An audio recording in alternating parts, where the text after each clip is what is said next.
Good evening, ladies and gentlemen, and welcome to another edition of the Trending Mind. This is Trending Mind 13, and we will be all putting on our creative caps tonight.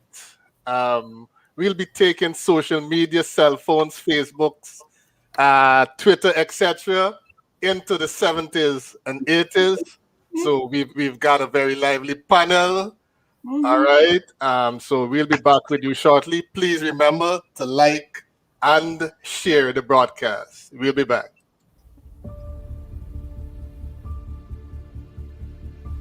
Maybe life is a journey, much like a car or van moving from point A to B. Maybe life is a race that offers rewards to both the swift and those who endure it to the end. Maybe life is a complex mathematical question that we just need to solve. Or maybe life is just a cosmic trend. Something that happens every few years, like 100,000 years or so. And then poof, just like that, it's gone. Do join us as we try to figure this whole thing out. This is The Trending Mind, Friday evenings at 7 on Facebook Live.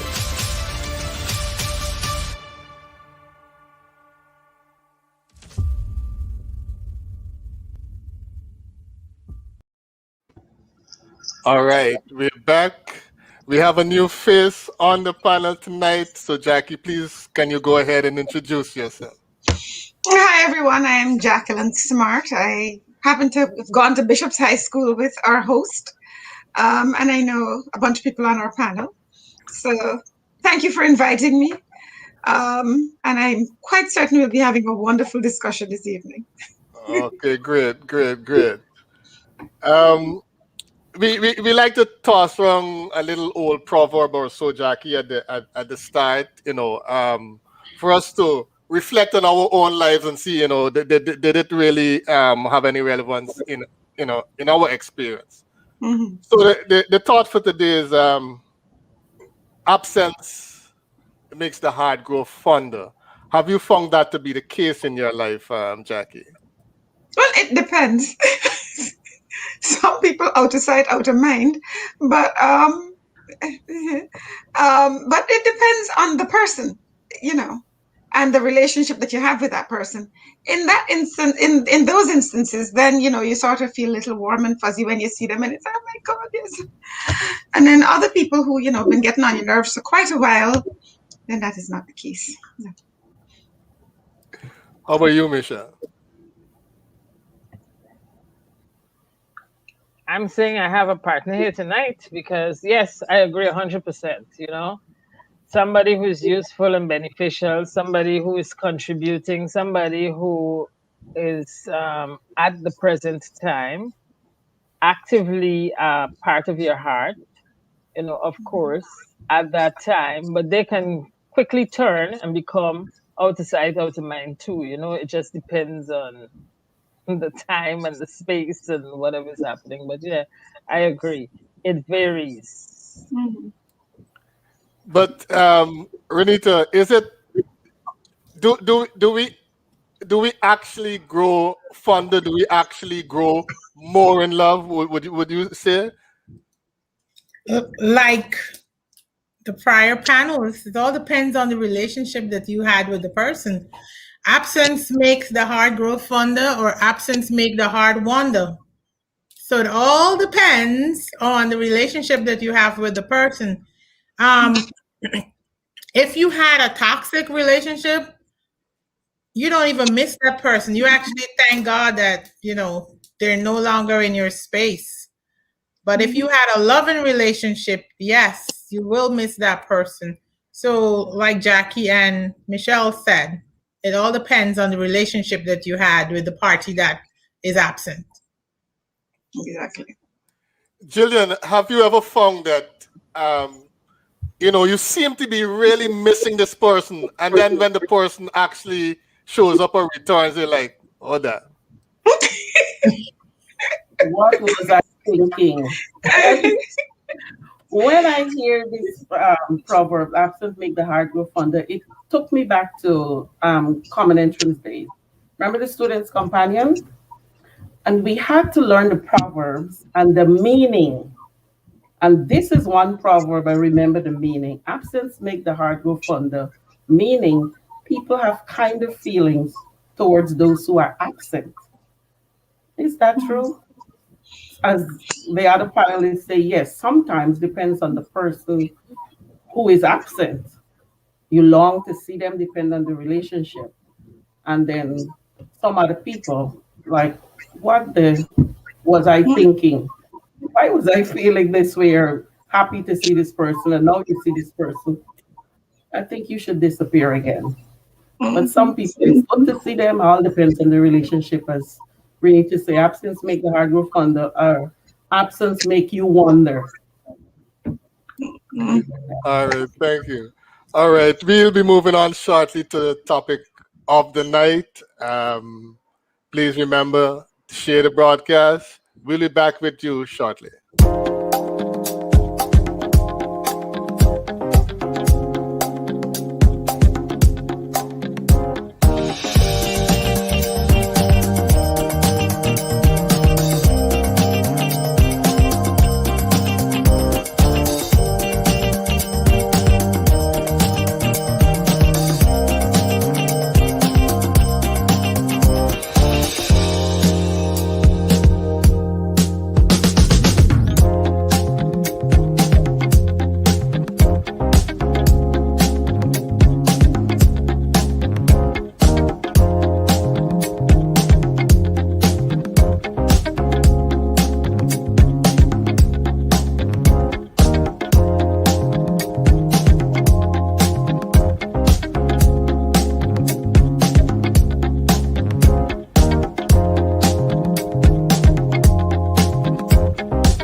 All right, just a reminder of some of the things way back then.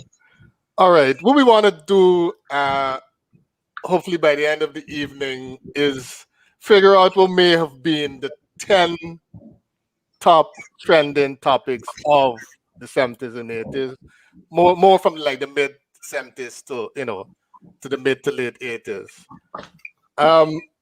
We want to start off in school, just in the school, based with the things that we would have been interested in as students and so on. Starting with you, Jackie. In the 70s, what do you think would have been a trending topic? Well, let's see. Super Fantasia. Any of the fashion shows that would have been happening at any of the schools would have been a topic. So at Bishop's High School, the Miss Bishop's competition would have been one of the topics.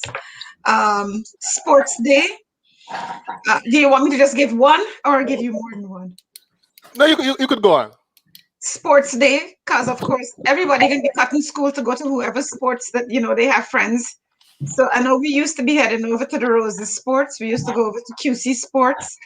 And then of course when you have inter sports, everybody missing from school. So those would have been trending because you would have been texting your friend, okay, I'm coming over. You go, where are you going to be in the stands and all of that sort of stuff, right? What else would have been school related? Well, not common entrance, but O levels, who taking exams. You would have been sort of trying to put together your study group. Easter flying kites, when you're trying to get together. If you're going somewhere on the seawall or you're going roller skating, doing all that sort of stuff. I mean, these are the things I would have been texting about. Right. Okay. And then whoever got the next house party, because of course, remember you used to get those little cards, those little tiny cards like this, inviting you to whoever was having a party. So depending on which group was playing, so if it was, quantum theory or whichever one of the ones that you used to follow, you're going to keep down a party or you're going to this party in Lamaha Gardens or wherever else. Meadowbrook would have been trending, right? Yeah. Okay. Those are some of the things that came to mind. All right. Thank you, Jackie. Michelle, Um, as someone who, as an adult in this time, you have a profile with with a pseudonym. Would you have taken the same approach as a young girl in high school? Would you have taken on another identity in order to do whatever? Definitely not. I was too bold for that at that time. No, Mhm. no, I would put my name right out there, it would be Mhm. plain and straight, and that would be it. At this time you have other things to lose, so of course, you'll do something a little different. But at that time, no, never. Mhm. Okay. I Well, mean, we may have even the other thing about that time was, maybe I'm the only baby boomer on this line because I'm the last You're year for trying to say baby me old? boomers. no, no, no, I'm the no. only Meaning she is 1960. No, don't let me call you. 64. It's fine. Yeah, Anybody who born 64 is a boomer, yeah. right? I That's don't the know why last. they would That's the even think last year. about doing that to us. That's That's the the last last year of the year. baby It's boomer. ridiculous. Yes, but we are not really because we came up with Generation X. It's fine. But anyway, having said that, nobody really knew your correct name if you came from a village, right? So we Mhm. may have used that name you know, instead of your correct name. Mhm. Because Okay. most people who lived in a village had a name, another name, and that's what you're known by particularly, rather than your Mhm. regular name. Okay. Renita, at multi, let's go into multi and take us there. Given that environment and what was happening then, what do you think would have been like the two leading topics that children would have been chatting about, texting about, etc.? The exhibitions that were held at the school Mhm. and the track and field. Mhm. Mhm. Actually sports because they excelled in circle tennis, they excelled at hockey, and they excelled in the track and field. And I know they had a cricket, but I'm not sure how the guys performed at cricket. But I know for circle tennis, um, Mhm. hockey, and track and field, and the exhibition. Everybody would look forward to the exhibition because the exhibition was not a school exhibition. It was the Mhm. country's exhibition that was Mhm. held at the school.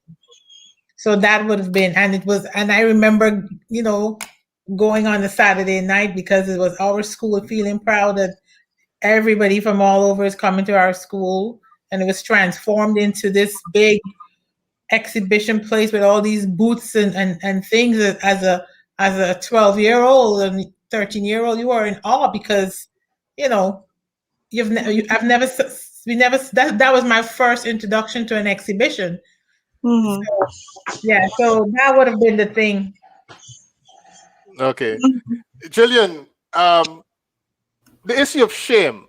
Now, is it? Do you think that this generation are we bolder now, or are we? Can I say less sensitive to feeling ashamed or shy about something?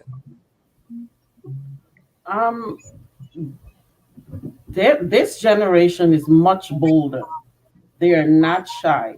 So the things that people discuss now, the things that the young people talk about, we could not have engaged in such conversations.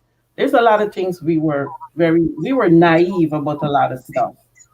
We weren't aware of a lot of things. And then we were a generation that we were trained to obey the elders. And you didn't want to do anything to get caught because any older person on the street could have corrected you, right? And somebody would have tell your parents. So yes, this generation is much bolder. We were naive. We were not aware of a whole lot of stuff. The things we focused on, like a lot of the other panelists talk about sports and the after lunch parties. If a boy just look at you or touch your hand, that was a big story, a big thing. Okay, but this generation is way ahead. And I admire them for that. They discuss, they talk about things openly that we should have talked about. Michelle, do you agree that there were things that that we weren't talking about that the young folks talk about now, or is it that there were certain groups of us that spoke about almost anything? Mhm. Yes, I think there were groups of us that spoke about a lot of things. Now, within those groups, there would be both levels of people. So, there were people that you wanted to be between, and you would hear conversations that you wouldn't dare repeat because, oh my God, what is this? Is taboo, all these type of things. While with this generation, some of them, and it depends on which culture they're raised in, because some of them really have the same behaviors because of where they're brought up or who they're brought up with. But for the Mhm. most part, they they're bold. This is what it is. It is what it is, and that's what they do. So I think I had some conversations that I would not make public, that the kids have also, that I can sometimes when I'm listening to my kids, they come in the office and they're like, I said, no, I got that. I've been there, I wrote that book. And they look at me like, I say, yeah, I wrote that book. So don't try. You reading what I wrote, and they laugh. But yeah, because I had some of those experiences, but it wouldn't be broad based like everybody having it or everybody. I had friends who were having sex early, and they used to come back and tell you straight up what the experience was like. They didn't care. But I couldn't tell my mother. I couldn't repeat those conversations, and if she's hearing me, she'd be like, "What? What are you really saying?" Well, yeah, it was happening. So Jackie, looking back, all right, we didn't have cell phones, of course, Mhm. Facebook, but do you remember maybe sexting or texting via your exercise book? Maybe you write a little note and then you pass I it mean, on. you weren't really sexting. Like, if somebody saying they're getting an echo. They're if a boy liked you, you'd get a little note passed. But it wouldn't really, I mean, they wouldn't really write anything too explicit in the note because, we were sort of a little bit more conservative. So you might just tell them off and, then there would be no further conversation. But usually it would sort of be like the spit press. So if a boy liked you, he would tell a friend of his who he knew you, and then pass the message along through him. That was the early version of texting. The messages were passed. And then, if you like the boy, then you might tell your girlfriend to tell his friend to carry back the message. I mean, it was our primitive version of flirting.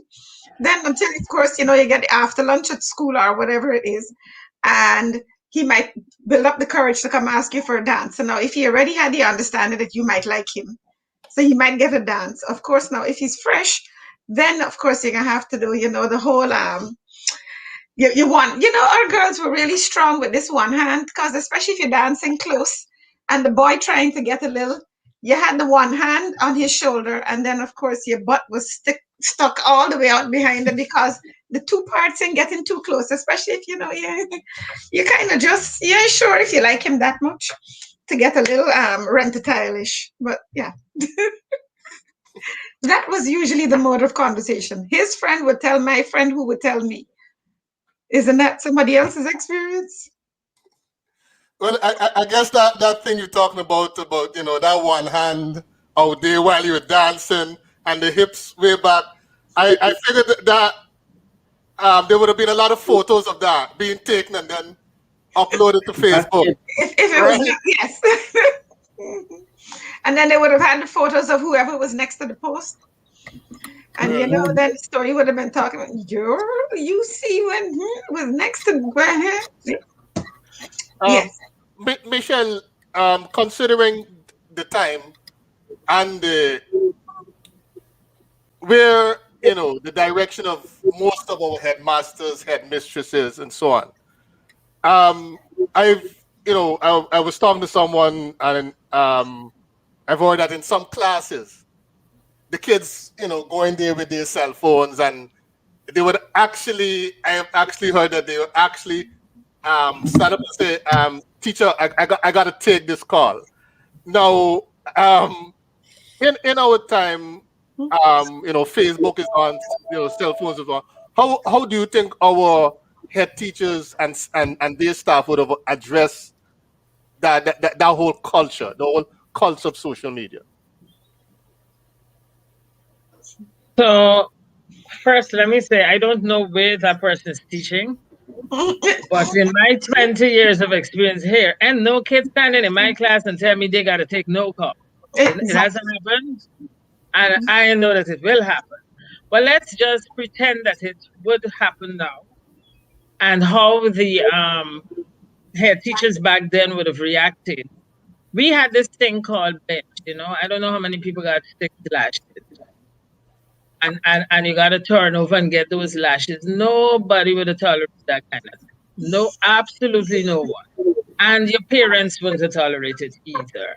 I don't even think if there were cell phones, we would have been able to take those cell phones out. Because remember, our parents are coming up in an era that is totally different to us. We are a little more liberal, right? Mhm. They didn't have a telephone. They were doing telegrams. So let's assume that we went very rapidly from telephones, telegrams, passing messages that took weeks to now moving a cell phone, even though it may be big, or a pager. Let's just say page in the classroom.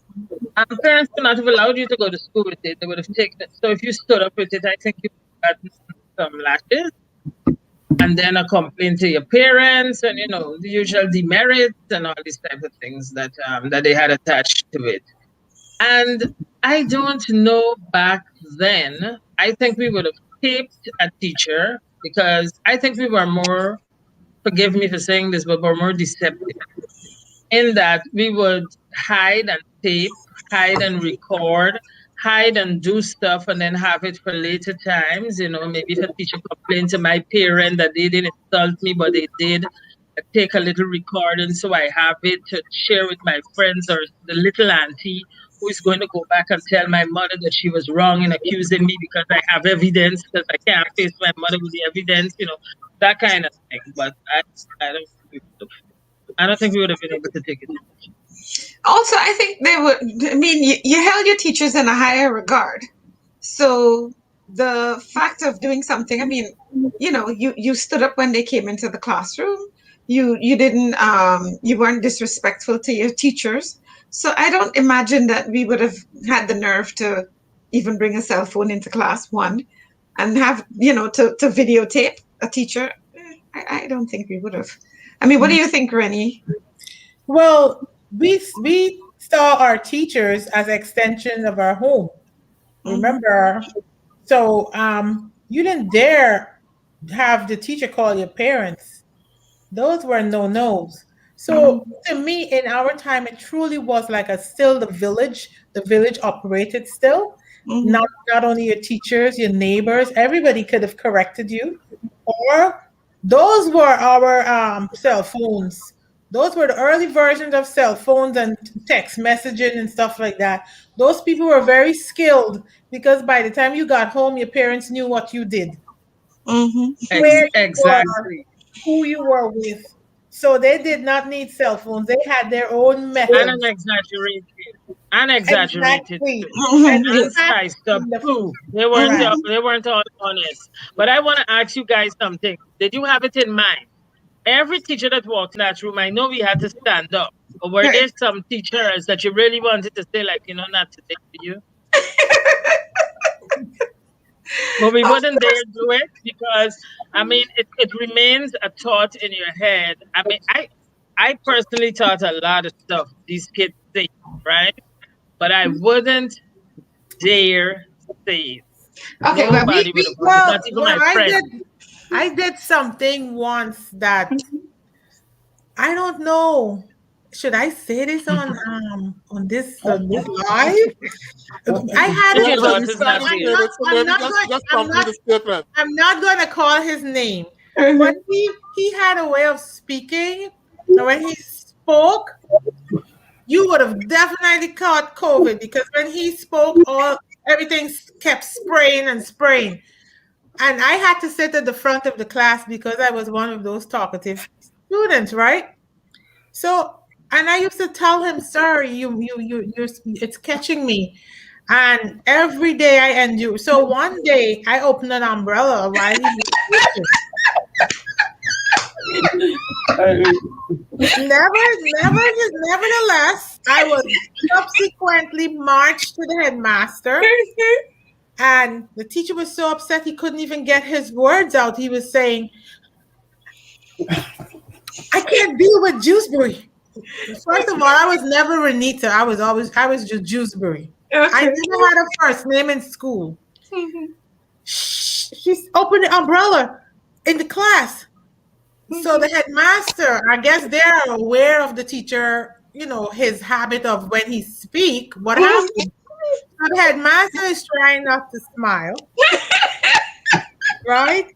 But of course, it was rude it was perceived as rude and belligerent on my part. So of course, my father had to hear about it and stuff, because my dad was the disciplinarian, not my mom.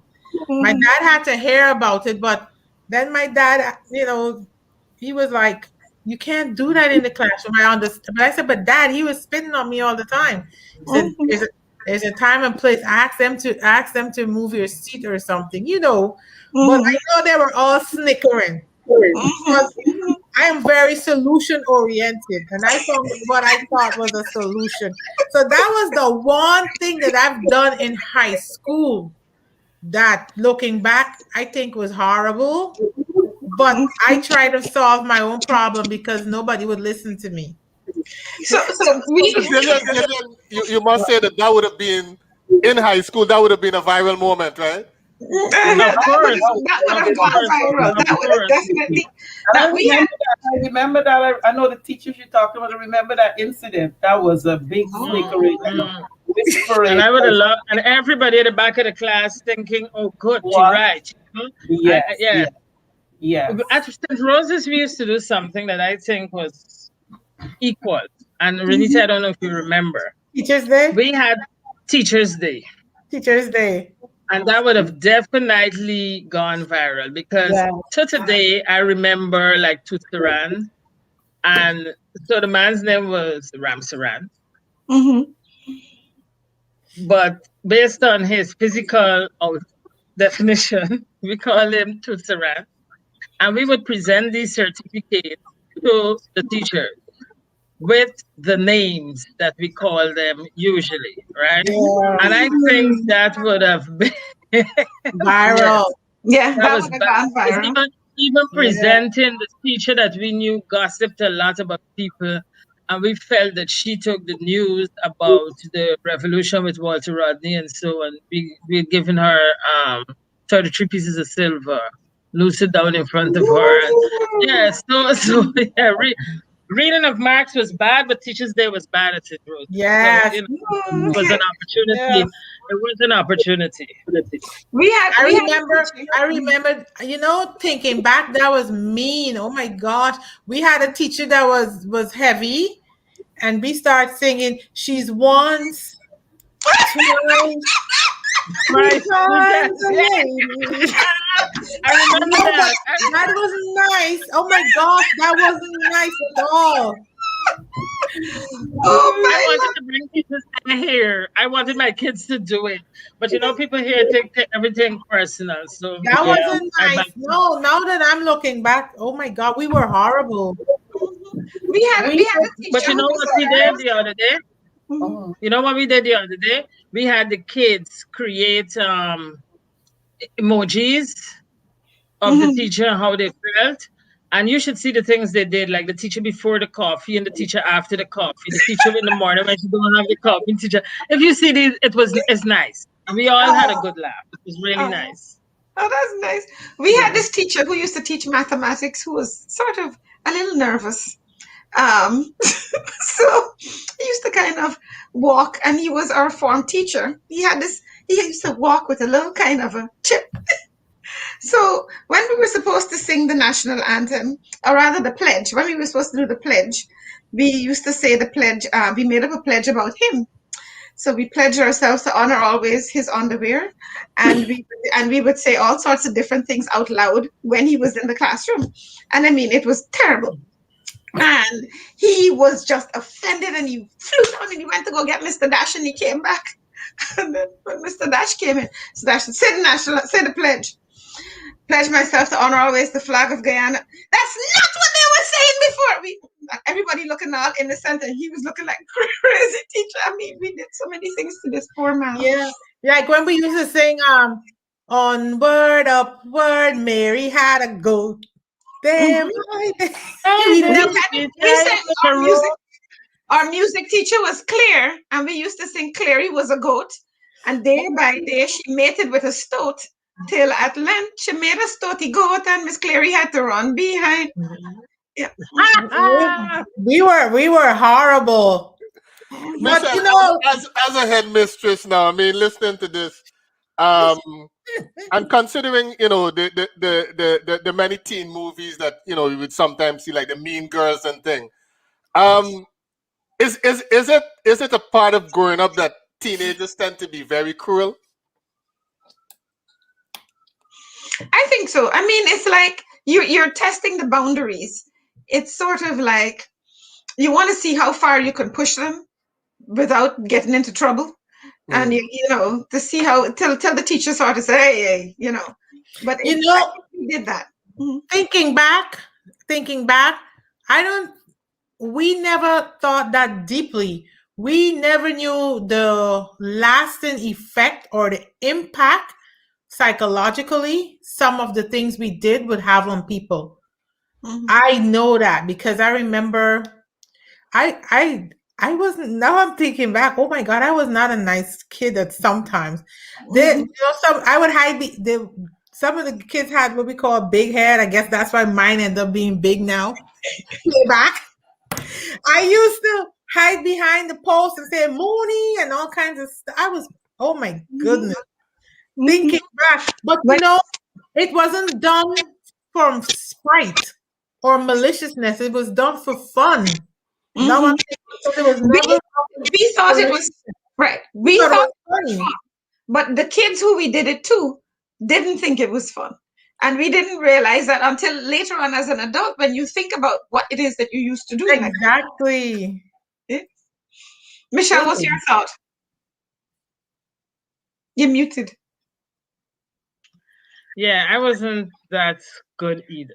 I think teenagers by nature, teenagers are grappling with themselves. And there's a quote that I say, hurt people, right? Teenagers they're really hurting without you doing them anything, because this little girlish thing that used to do all these kind of nice things, now we got... In the case of girls, we're developing extensions to our body. We're getting these hips. We got to deal with all these other messy stuff, and we don't want that. And then, you know, we got to be more cute about ourselves. And if we used to like to climb tree, jump here, do this, you know, parents start to tell you. So you have this internal hatred and love for yourself, and so you kind of it's by nature, you know, you push that cruelty to others, because that's, you know, I remember some names: Juicy Pig, Camp Goat, Pythagoras Monkey. I mean, we had names of people. You want a false name? I can find your false name. Trust me.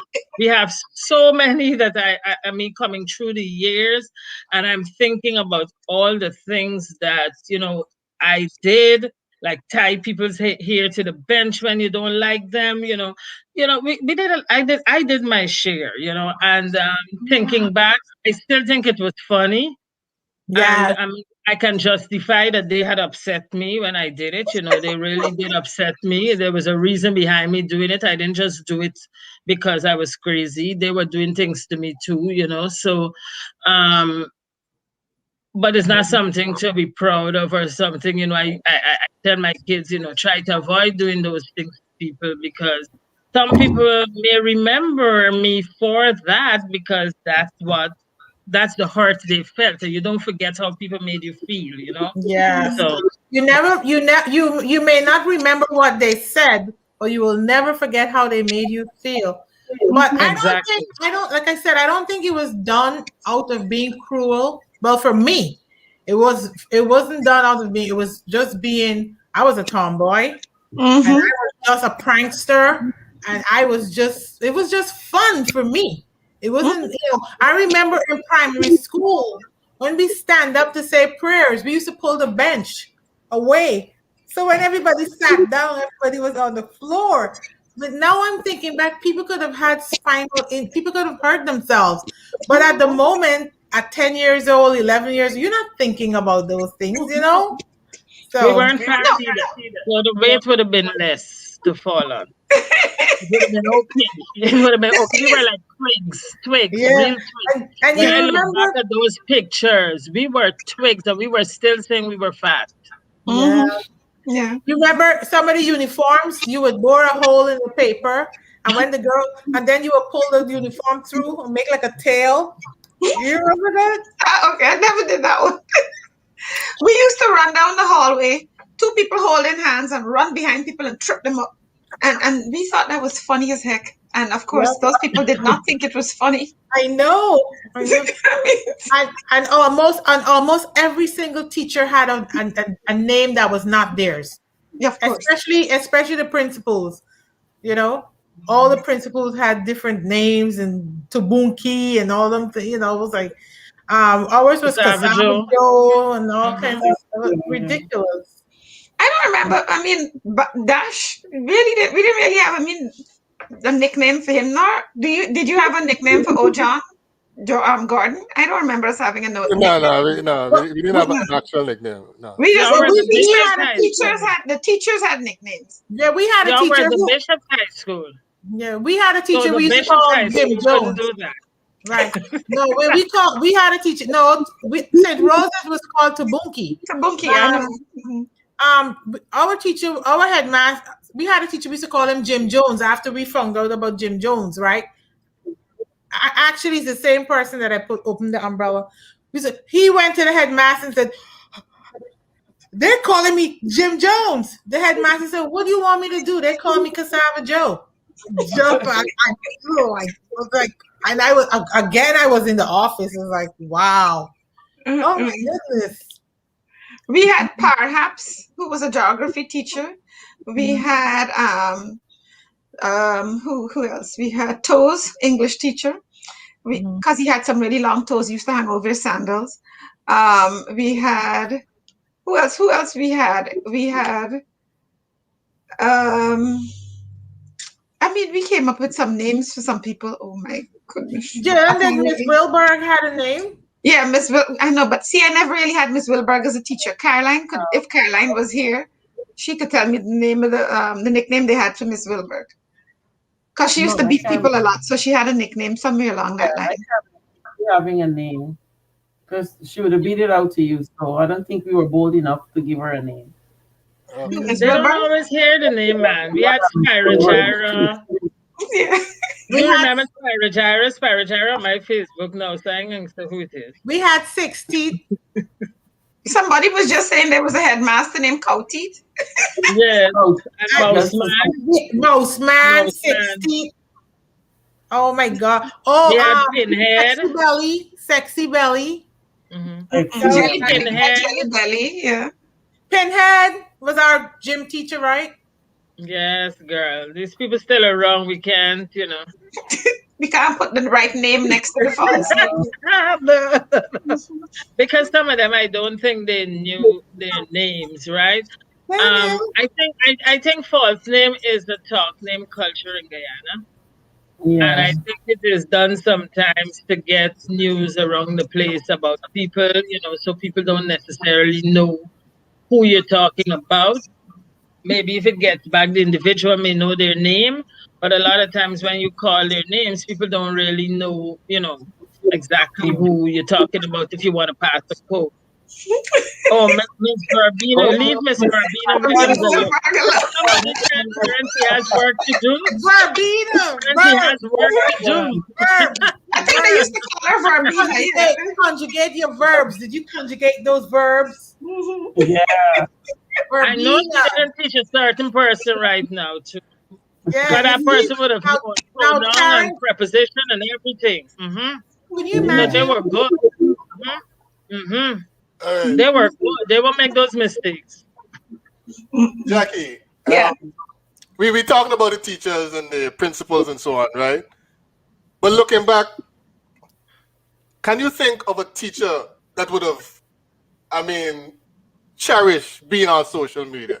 You know, one of the teachers or a principal who would have really embraced social media because of, you know, their own personality or whatever.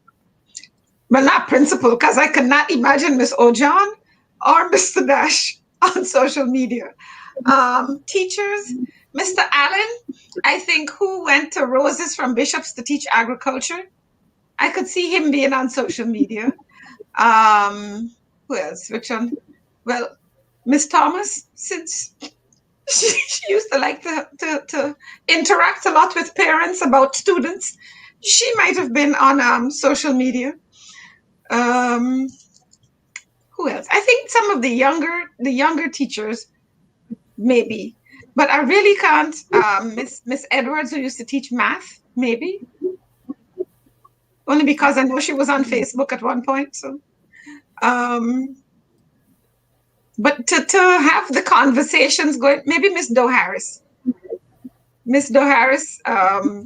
but she had that kind of a personality also. So it was sort of, you know. So I think, yeah, I could see her. I think my gym teacher, Mr. Parshnot, he would have, but from a perspective of promoting the sport, Yeah, he would have. right? Promoting the sport and getting people interested in getting donations, and from that aspect, I think.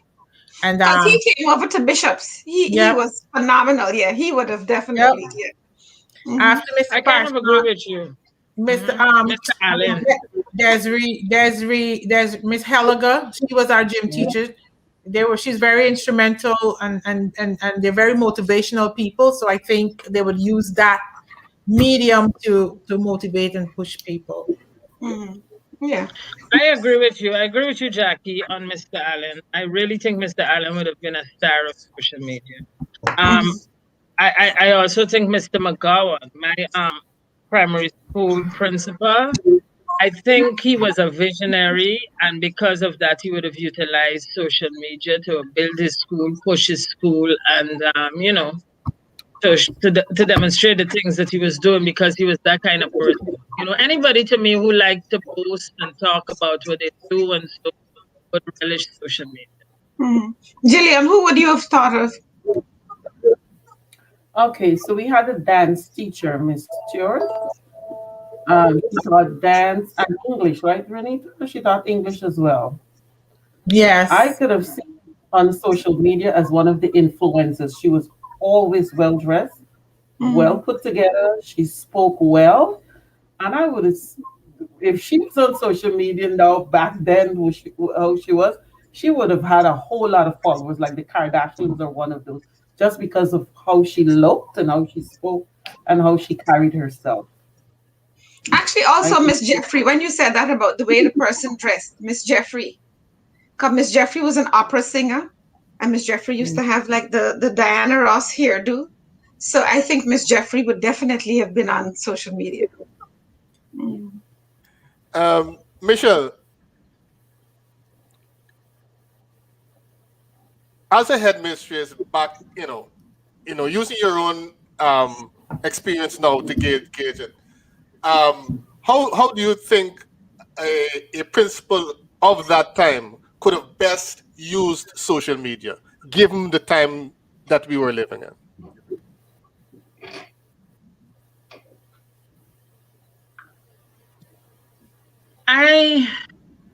So if I'm comparing it, we use social media to promote our schools, right?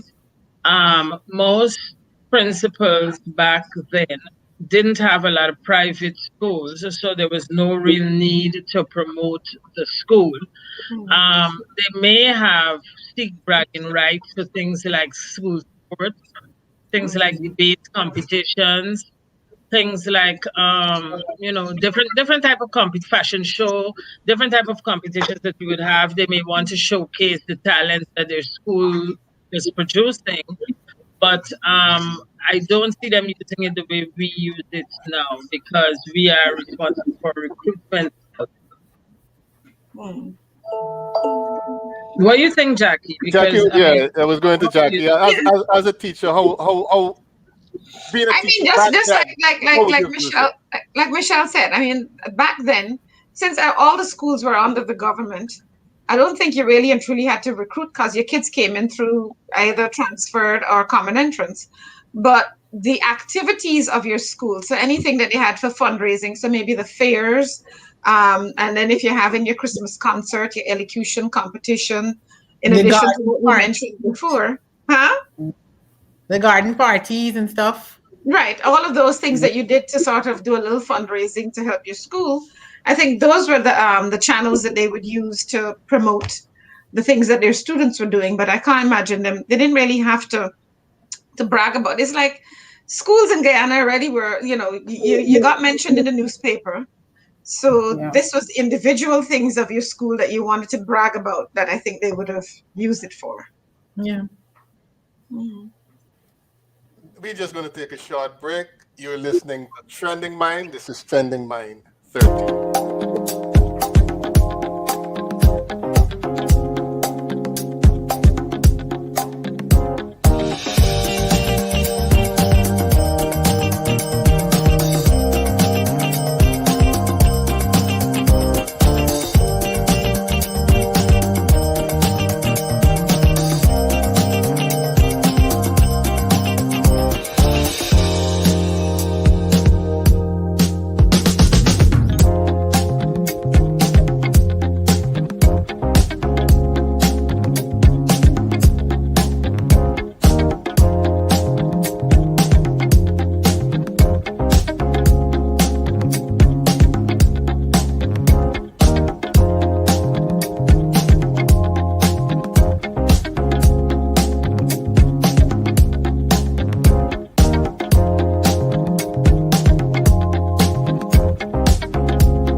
Okay, Jackie, what do you recall as, and we drifting outside of the school, into the national arena. What do you recall as the two biggest news events of the time in Guyana in the 70s? Jim Jonestown. I remember my dad used to love to listen to shortwave radio. He had his own little shortwave radio, and his favorite station to listen to was Radio Antilles. And it was late at night, and I could hear him, he's telling my mom, they're in the other room, something happened big in Guyana, something big is happening in Guyana. So when we got up the next morning, then at that point they had identified what it was. And we knew, exactly, because he was getting all the news from Radio Antilles about Jonestown. And of course, then all the relatives started calling from America. You guys okay? Everybody all right? Because, of course, they thought that this is something that was happening where we were. And then, of course, we're like, the only memory that we had prior to anything to do with Jim Jones was, I don't know if you guys remember, when he had first come to the country, he had done a service, I think, at Christchurch or one of the other big churches. And he had claimed that he had pulled goats, he had pulled a cancer out of somebody, because he was trying to recruit Guyanese to come to join his church. And he had pulled this cancer, and there was in the newspaper, this priest claimed to have gotten this cancer out of this person. But you know how Guyanese people could be a little suspicious, and somebody had gotten their hand on the cancer and discovered it was a goat's liver. And then it was in the newspaper the next day that he was a fraud. And then we didn't hear anything else about him again. So I'm guessing that was one of the reasons why he didn't really get a lot of us joining his church. So, I mean, but that was huge. Then you saw the people when they were driving down with the cameras hanging out of the vehicles, videotaping people along in Georgetown. And that's one of the biggest things that I remember at the time. You recall as the biggest news item of the 70s? I mean, outside of Jonestown. We didn't hear who you called. It was muted. Oh, Michelle, what do you recall as the biggest news item outside of Jonestown? Maybe Carrie Fester, Mm. because I don't even remember Johnstown other than where I was when I got the news that 900 and something people died in the interior. I didn't have the privilege of knowing about that sermon. I do believe Guyanese would not have been caught up in that too much because while we are inquisitive, we sense out things and we decide this ain't looking right and we're going to move. So once he started with that brew, it's just like I said with World Trade Center, we would have been gone. Once we see that, we're not waiting on no command, we're moving because this is what the way we think. But Carrie Fester was extremely big. I think that was around 1975, 76. And Before that, we had all these people, we opened festivals. 72. 72, right. Right, We had 72 was the first one held in Guyana, and then 76 in Jamaica, I think. Right, but the one in Guyana is the one I'm talking about because we opened festivity, entrance and exit. We had all these people staying there, and we had, and then I would think mass games was another one that, that was a thing at the time. Okay, Julian, what do you recall as the biggest event of the 70s? In the 70s, those things that they remember, I can't remember anything else major. I remember in the 80s, one of the biggest news event is when our president had died. I remember that. That was in the mid 80s, right? May 85. Yeah. But the 70s. August.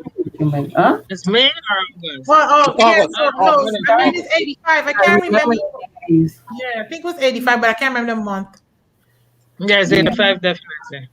But in the 70s was Jonestown. I remember Jonestown very well. It was in November because I had a nephew and niece born around the same time. So whenever I think of them, it was Jonestown. I remember that was the biggest thing. And What yes, do you recall, Renita, as the biggest news event? The same Jonestown and Carrie Fester, because I could remember sitting on my front landing and looking down because Carrie Fester Avenue comes along into Public Road all the way down. And when they had some of the like the parades, and sometimes they had some parades and they had different costume things and stuff. You can see them. I think they used to go down Carrie Fester Avenue, and Camp Ayangana used to be some of the activities used to be right there. So at that time you could, there were no trees and stuff. You could see straight down. I remember that from in the 1970s. I also remember South Ronville Park opening up. South Ronville Park and South Ronville Gardens. Brand new houses going up in the 70s. yeah. Like, I guess it was synonymous with the feed, clothe, and house yourself thing going on around then. So that was my biggest thing: feed, clothe, and house yourself. And I always thought that was such a smart thing, because if you can take care of yourself, you don't need to depend on anybody. I remember thinking about that as a young child, and to me, it still resonates today. That if you can do those things, you don't need to depend on anybody, like, and it made me. I used to wonder how, when you see all those countries with their fancy hotels, and you realize that they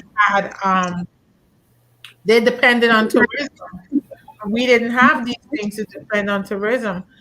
So like today with COVID and countries shut down and stuff like that, right? We were not dependent on other countries if we had visitors or not. We were kind of self-sufficient. So for me, like Carifesta, Jonestown, and the exhibitions, the big exhibitions they used to have, the opening of the 6 multilateral schools, schools that were, the vision was way advanced than they knew what to do with it. So the 6 multilateral schools, Carifesta and Jonestown, and the exhibition are my most my memories of the 70s. I was thinking Sonata Mills, and I wanted to ask about when was the Rupununi uprising? I don't remember. It's That either was the late 19 60s That or was the early 1969. Yeah, 69. Okay, right. okay. My dad actually built the Sonata Textile Mill. He was in charge of that. All right. So that Yeah. would have been a big opening. I could just imagine how big that would have been, Oh, and Muhammad Ali coming to Coming Guyana. to Guyana, yeah. Yeah. Muhammad Ali. I remember we lined the streets and stuff But I like that. remember we were able to just talk to him. He was in the car. Yep, And I we touched were him. right there. And Yep. yeah. I touched him. I never forget that. And could you imagine seeing? I thought that was the most handsome man I've ever seen in my life at that age. I remember that. Well, He came down Mandela Avenue, and I thought, oh yeah. so we were driving, my sister and I, in Manhattan. We were on 42nd Street. She's driving, I'm sitting, and a taxi cab pulls up next to me, and I look over, and Muhammad Ali is sitting in the back of a taxi. So I said to her, Sandra, look. But she loses her mind because she starts yelling at him about when we saw him in Guyana. And at that point, he wasn't really talking. So the guy who was sitting with him, I forget his name, that guy who used to always be with him everywhere. He was like, oh yeah, I remember when we went to Guyana, the people were really great. It was fantastic. And then I remembered I had my camera in the back seat. So I'm reaching for the camera. We're at the traffic light. I'm reaching for the camera, and he realizes I'm trying to get the photograph. His taxi pulls off, and I have a picture with him with his head on the taxi, like this. I have to find it. But somebody was just mentioning in the chat when the Cultural Center opened. I remember that was fantastic because you got to be able to see the best of Guyanese actors and the plays that they used to put on. When you had stuff like Link show. Then you had the Link show, Yeah. No Big Thing. You had No Big Thing on the radio. We didn't really have No Big, but the Link show was the version. When you had when they did the Mousetrap, and they did all of those those plays with Agatha Christie plays and different things. It was phenomenal. You remember the date, Michelle? No, I use Google, girl. What's up with you? You think I could remember all of this? No. I'm science and maths. No history. No history. You know what was funny? They didn't have a lot of children stuff. Only On Show Young Guyana. We had On Show Young Guyana. Yeah. In the 70s with Auntie Pat. Because I remember we went as a trio. We played the melodica and we won first prize. Okay. So when you think back about stuff, there weren't a lot of that I'm aware of. There weren't a lot of other kids things that were live that were broadcasted. I know we had the dance thing in the national park. What was it called? Right, the National Dance Theater. But they used to perform at the Cultural Center also.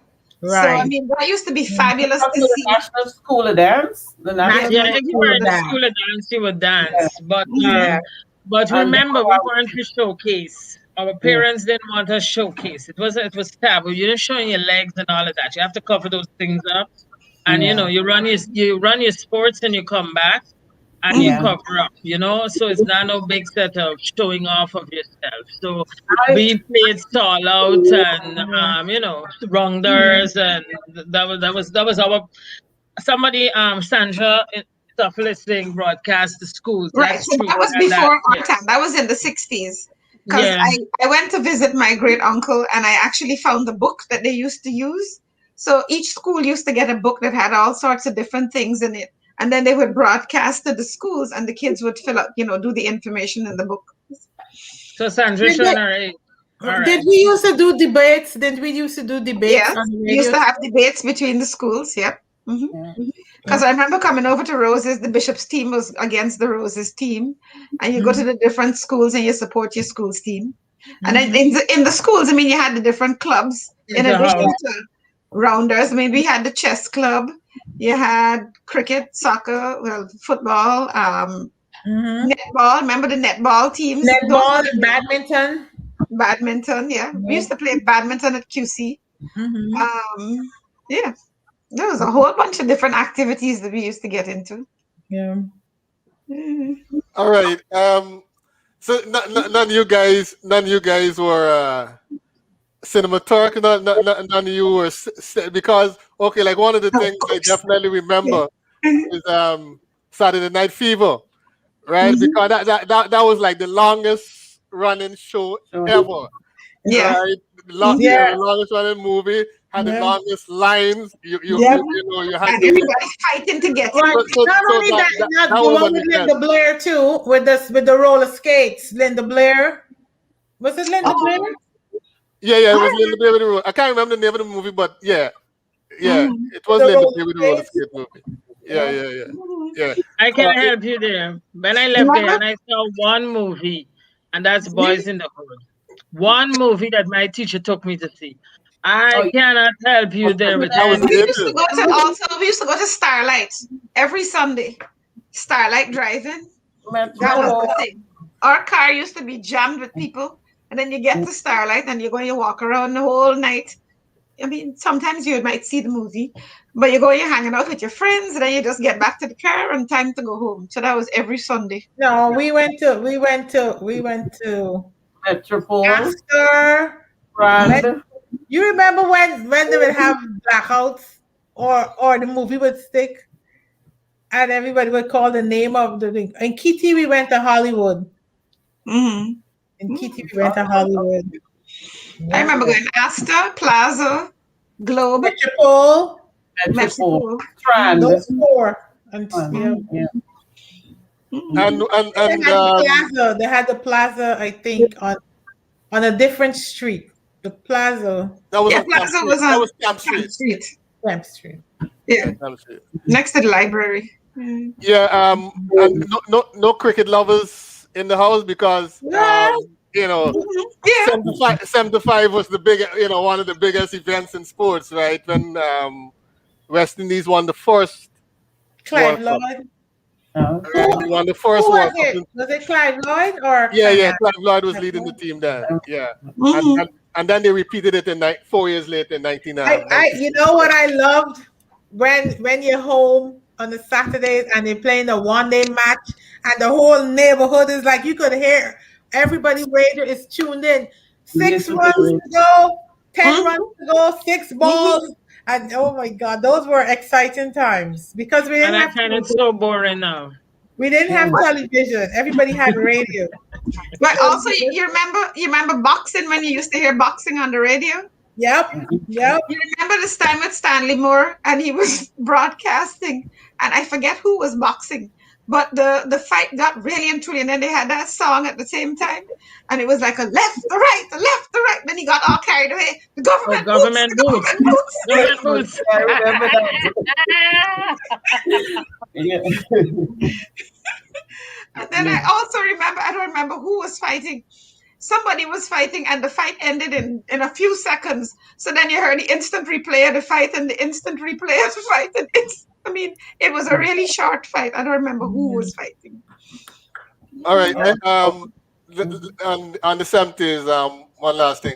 I don't know if in your school, Jillian and Renita and Michelle, because there was this moment in the 70s when Colonel Ferdinand and Bobby Rees were on the radio, right? And they had a very popular Saturday program called Teensville, right? We used to go back into school on Saturday mornings to hang out and chill, and we would have the radio playing and listening. I mean that used to be like a real big event for a moment. All right, the 80s. Before we go there, starting with you, Renita, could you see any of your parents, your grandparents, or your uncles or aunts? Could you see, as you look back, any of them being, real popular on social media, or people who wanted to use social media a lot? My parents. Hmm? Hmm. Mm, no, I don't know. People might have wanted my mother to be on social media, or her picture, her face, her, because she used to swim. My mother was a swim champion, I was told. Okay. Mm. So, but I don't know if she would have wanted to be on social media because she didn't have many friends and she didn't really hang out and stuff. So I don't know. Maybe my uncle that passed. He Mm. was big in the police and he was big on discipline. So I could Mm. see him coming on social media and inspiring us and warning us to always do the right thing. So maybe my dad's brother that passed. Mm. Okay. I think my dad would have been on social media. My dad had about 300 people he used to write pen pals. He was popular. Everybody knew my dad. So he would definitely have been on social media. There's no doubt about it. Yes. How about you, Jillian? But both oh, sorry. Okay, my mother definitely not. No social media for her. My father definitely, he would have been. He was a police, was a disciplinarian, like we need to talk about her uncle. So he would have been there passing law and order. Because for me, all those gimmicks y'all said y'all did in school, I couldn't even play those things because ain't nobody calling my father. I would have been disciplined in front of the school. So I never mess around doing anything crazy. So, but he definitely would have been on social media, passing law and order and keeping everything in line. Yes. Okay, go ahead, Michelle. Both my parents were on social media. My father was extremely popular on social media. I think he had a lot of my friends on social media before he passed. Most people know him, around the politics. He was Assistant Director General of the Armed Forces in Guyana. So yes, he definitely, and mommy still is on social media, and she probably is. It's Friday night, and I grew up as an Adventist, so she's not gonna be on the show, but definitely, if it's a Saturday night or Sunday night, she'll be right there. So the both of My them would have been on mother is social a media. little bit on social media now, but back then now she no, but she only is on there to look at a little church, or she goes on YouTube, but she does not want to appear there. If you put her picture out there, she's upset. She don't want to hear she's up there, but she will go on YouTube and look at her church, but that's it. Back then, she would not have want to be out there at all. I see somebody put about the West Indies playing Australia. I was working at GBC. I was an intern at GBC at the time. And I remember getting to go to Pegasus. And I actually have the test match card signed by Clive Lloyd, Vivian Richards, and one of the Australian players, Hal Halam. Interesting. Michelle, how would Forbes Barnum have used social media? Man, I would have loved to see that. That's my guy. I think he would have really promoted his FCH, feed, clothe, and house yourself. Yeah. I think he would have utilized the platform to really destroy the Europeans and any attachments to them and their or anything that he can find that would destroy them. He would be right there, making sure that he highlights it. The famous tapes that we have on him, his subtle sarcasm, he would have been able to really, really put that to being. I would have loved to see Fox Burnham utilize social media. I think he would have done really well with it. Look at Hammy. You see Hammy on the program? Hammy utilizes very well. So can you imagine what Forbes would have done? Okay. So going to the 80s, Jackie, outside of the passing of Forbes Barnum, what did you see as the, one of the more potentially viral news events? In the 80s? Well, I mean, we were discussing my own viral moment earlier, when I made it to the newspapers in the effort and the agony. So that would have been viral amongst my friends, but I can't really think of an event, a political, or what else would have been happening in the 80s? Oh, you would have had folk festival. When did Walter Rodney get assassinated? In I can't- 81? 80, right? No. Yeah, I think like 81. I think That early was- 80s. 80 or Yeah, 81. Let That me was- utilize Google now. That was sad for It was me. 80 or 81. That was a sad time.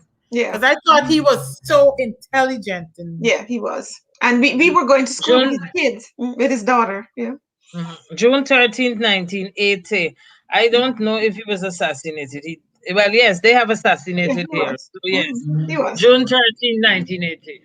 he was Mhm. assassinated. He was assassinated. Yeah. Yeah. So you had that. It wasn't that it blew up on him. Right. So we had that. I don't know. I wasn't there. I wasn't political, so Right. I But was that political. was one- I used to be that in his was house. one. When did the plane go down with the kids going to Cuba to study? I think that was- 1980, October no, 6th. That I was think it 76. was October 6th. 76. Was That was- That was 76? the 70s. That was the 76. 70s. Yeah. Yeah, and yeah, that I think we missed that from the 70s. That would Yeah, have that's been 76. No, I didn't that know would've what year it was. So Mhm. The Cuban. Yeah. And that then would've been big. folk festival started in 83. okay.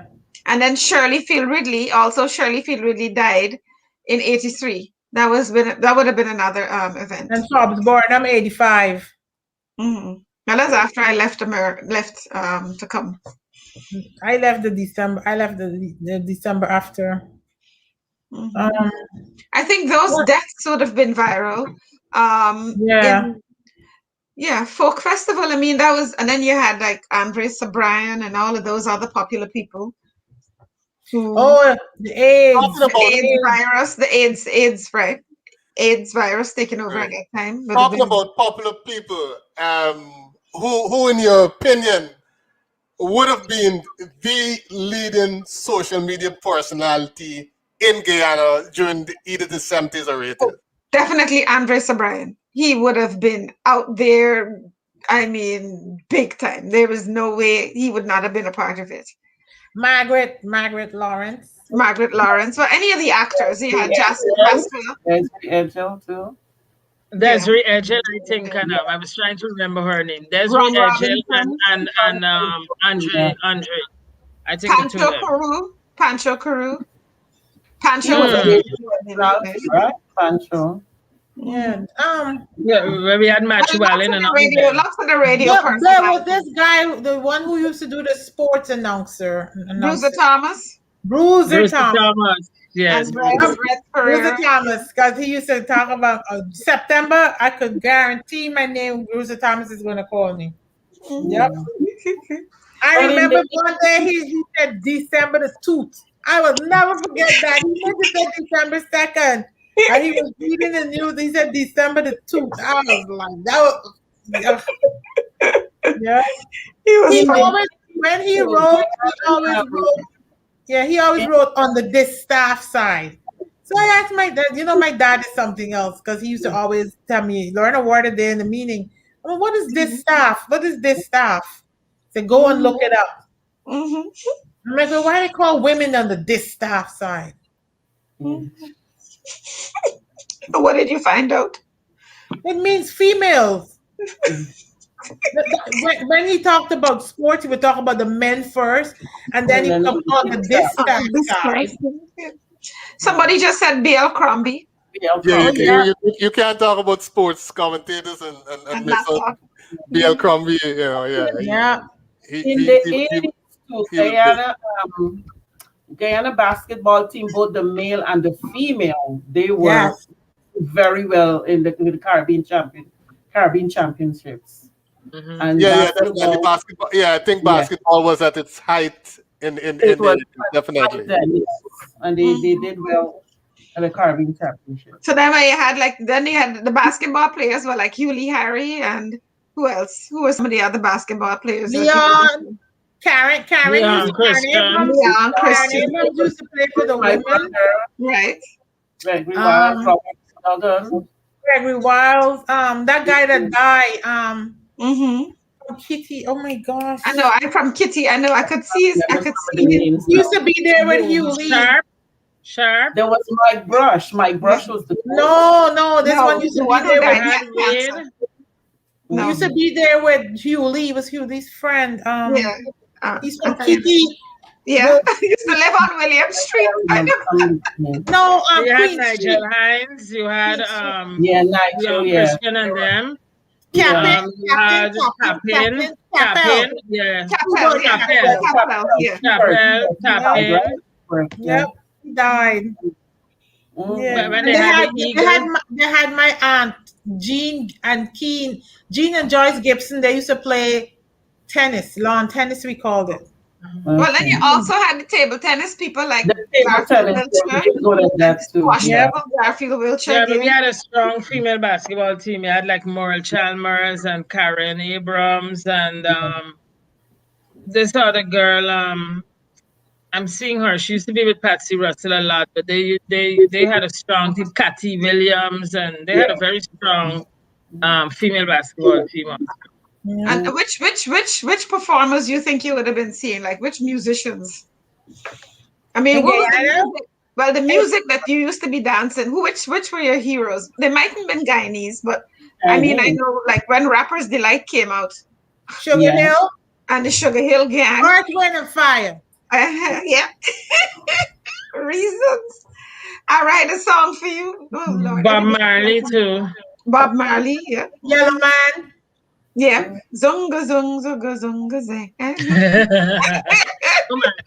Those man, were the times. This bone connected to that bone, and he knew the entire body. Guys. Help you with your biology. Yeah. But actually, the Guyanese bands were actually very popular in the 70s. And to an extent in the early 80s. Trade winds. I mean, you yeah. had Trade winds. no, well, those were like the Yeah, recording bands. But you know, we had like After Dark Movement, Strong Dimensions. Night People, Song Dimension, Music Machine, etc. And for those on the social scene, you know, We would not have known those bands. Right. they were big. They were big. For us. Me can't remember. I remember seeing the trade winds in concert because We know the Chronicle Atlantic Symphony. Chronicle, that was our thing, guy. And what's the other one? Was two of them. Bitco, Them Toko. them Toko. Yeah, Demerara Tobacco Company. They had a steel band. They had a steel band too. Yeah. But on the social scene in the 80s, one of the biggest things that happened, Michelle kind of indicated, was the whole Yellow Man thing. Was that whole, because in the 70s is when the big boom boxes came out. I don't know if you guys know. I mean, in the 80s when the big sound system with Polk International and PV and Samuel Stop Ranking and then the whole entertainment scene kind of shifted. You know, there was a lot of after lunches, right? That used to be called picnic back in the day. Or the bubbles.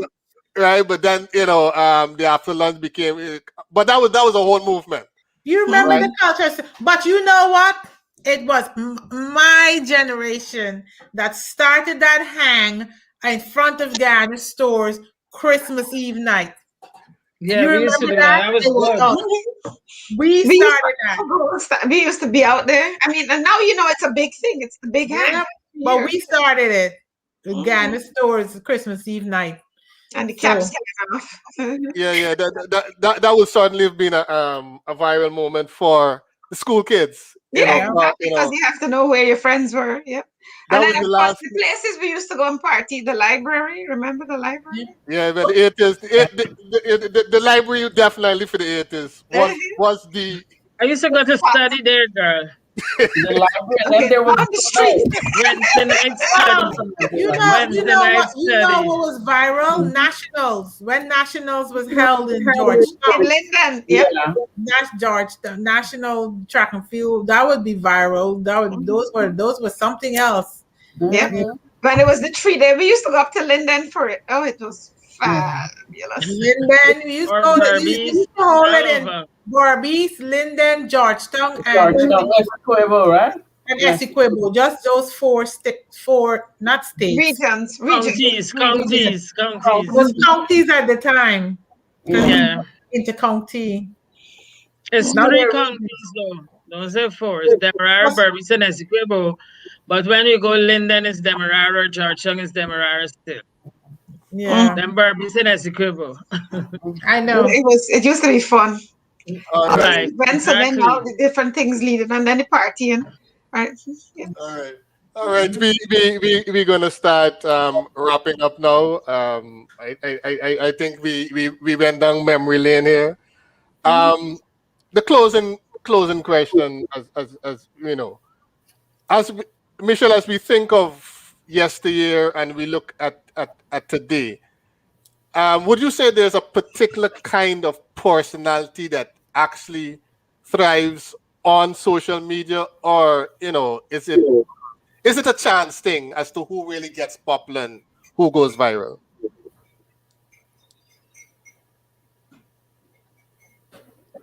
You're muted. You're muted. Sorry, I think it's a particular type of personality, and I think it's a type of personality that we frowned upon for the most part growing up. Research speaks to like the social network, right? And who is in your social network and who you can tap into for what you need, and that decides how you will be elevated. So what we call it then was like who in your group and who are your friends and who you connected to and how you can really navigate these things. Because if you can navigate these things and utilize these persons, then you can push your business, you can push whatever area you want. It's the same kind of personality. We used to think that people are too fronting, they're too nosy, they like pastel, they always all around the place, and we were extremely critical of them, but they pushed what they needed and they kept pushing themselves upwards to what they expected and needed. And, I believe that's the kind of personality that thrives on social media, kind of personality that is able to go forward and put out whatever they want to put out. And, in putting it out, they don't really care who's critical and who's not, because to them, they know what they need and they're going to tap you for what you need. Same kind of personality. It's just whether it's acceptable or not in the society at that. Okay, your take, Jackie. I think with social media, like for example, when I said about my dad he had all of the pen pals and everything else, I think it sort of is a medium in where you can, like, I agree with what Michelle said, but you can also keep in touch with people and get to know people and see different perspectives. You don't have to agree with what everyone posts or does on social media. You have the option of choosing what you want to look at. It's sort of, especially during these times of COVID, it's the one spot where people sort of have the chance to be able to still socialize and interact with people who they might not see for years. And it doesn't matter where you are in the world, you still have a way of keeping in touch. So, Sorry. that's okay. It's a useful tool, especially in these times. Jillian, is it a particular persona, or you think people just get popular by chance? It's a particular persona, as Michelle was saying, the kind of people we'll call fronting. But I find social media works for everyone. There's a place there for everyone. Now, some people want to become popular for whatever reason. So for those people, they gotta have a certain personality. A person who's brave, who doesn't care. Some would say even narcissistic. But it's a place for everyone, as Jackie said. It's a place we can socialize, meet people. In this time of COVID, definitely it was very necessary. But some people are more popular out there because of who they are. We can't deny that who they are and what they want, what they're looking to achieve. So they gotta have a particular personality Okay. to achieve that goal. All right. Thank you. Give us your take, Renita, and then close us out. Okay. For me, social media, and I have this discussion with Julian a lot, and I categorize them. I'm always using mnemonics, making up words. So I have mine are called posts. They're the posters, the ones who like to inspire, motivate, promote their businesses, share different perspectives, etc. So those are the posters. We could call them the popular or the posters, whatever. Then they're the observers. They come on there, they send you a friend request, and they just observe and they do nothing. Sometimes they may observe just to keep up with what's going on. Then there are the stalkers. Some days you'll come on and you'll see the S. That's the S. You'll see 10 of your pictures like, boop, boop, and you're like, who is this? And they'll like all your pictures at one time. Right? That's the S.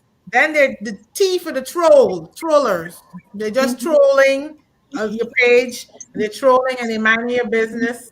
They see what you say, And then you have the trollers and the surveillance, the S for surveillance, the surveillers. They just minding everybody's business, checking to see who made an error, who they're going to correct, who's going to, You could call them the surveillance or the Facebook professors. Facebook is for fun, for release, to keep up, catch up. It's not to demonstrate your educational acumen or your educational achievement. Oh, you get that? Release. So if I write a post or anybody else write a post and it's grammatically incorrect, or they meant to say THEIR, but they put THERE, live and let live. Troll and scroll. It's not that big a deal. You're not getting college credits. You're not getting a paycheck. Mark Zuckerberg is not going to give you an award. Okay? So that's my observation, my personal observation. It's called posts. The posters, the observers, the stalkers, the trollers, and the surveillance. To me, live and let live. Each person have their own opinion. Each person have their say. I don't mind as long as it's not to hurt, to harm, to denigrate, to put down. Do what you want to do. Exactly. A little take. I agree. Okay, close us out, Renita.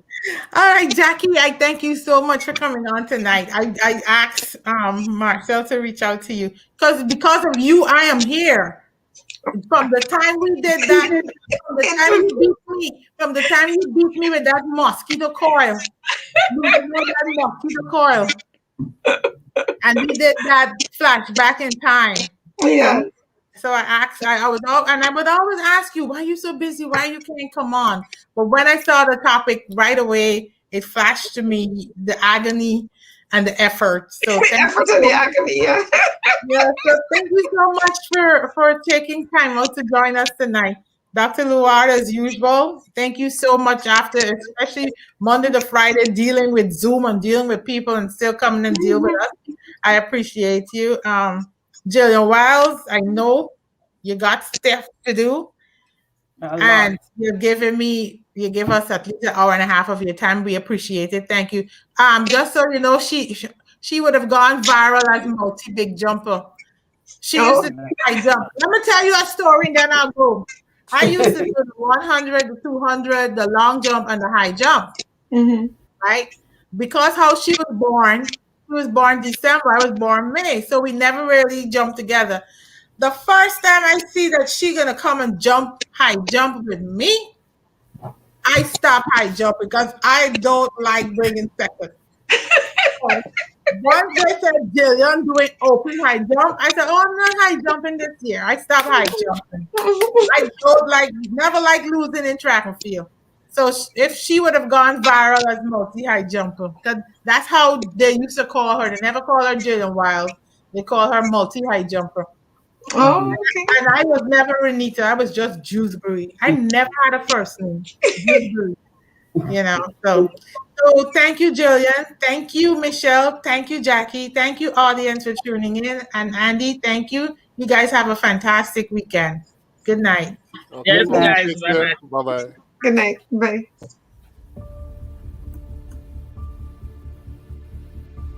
Maybe life is a journey, much like a car or van moving from point A to B. Maybe life is a race that offers rewards to both the swift and those who endure it to the end. Maybe life is a complex mathematical question that we just need to solve. Or maybe life is just a cosmic trend, something that happens every few years, like 100,000 years or so. And then poof, just like that, it's gone. Do join